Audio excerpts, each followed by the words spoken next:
How do you think some men become rulers? It's the Davidic mantle.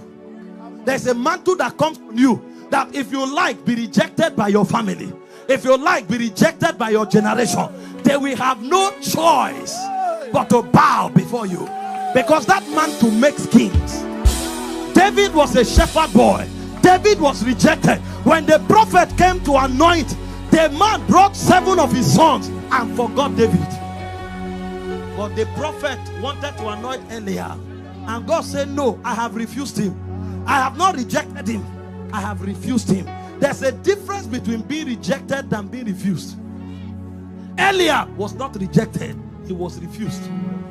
God rejects you if your heart is corrupt, but God refuses you if either you are not ready or you are not the chosen one. And 7 sons were refused because the mantle was meant for somebody in the wilderness. He had no training, he has no formal education, but the mantle is sensitive. And when the mantle came upon him, we now discovered why. And that's the key to the Davidic mantle, is a broken heart. It was a man after God's heart. His heart was broken. In Psalm 51 verse 17, David fell down when the prophet accused him.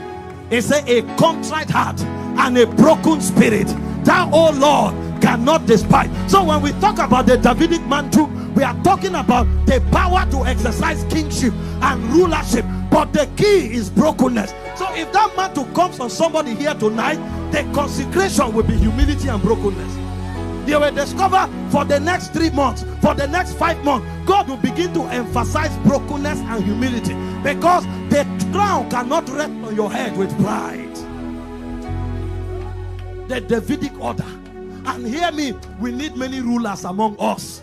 We need many men that talk and their words are laws, but they will need to catch the Davidic mantle, the mantle that makes men to become kings.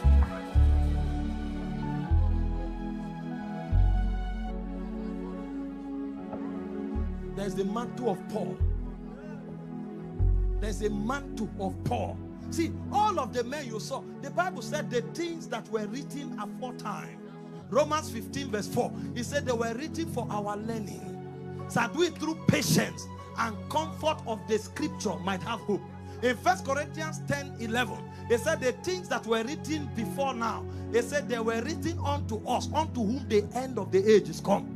And the idea is because he said it's for an example, so that when we see those patterns, we are fortified with spiritual intelligence to know what to do. Imagine what happened. David was being chased by King Saul. 1 Samuel 24 verse 5. He had the opportunity to kill Saul, but he would not even dare touch him. When David cut off Saul's garment, the Bible said his heart smote him. How dare I touch God's anointed? That's the level of brokenness.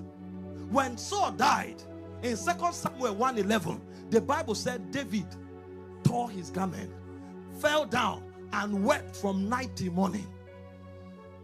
That's the level of brokenness. So there are people today who have all the revelation, but they can't be rulers because they don't understand the secret of the Davidic mantle. The secret is a heart that is not just after God, but broken in humility before God. So when we are talking mantles, we are actually talking about patterns and dimensions in God that brings empowerment for kingdom advancement.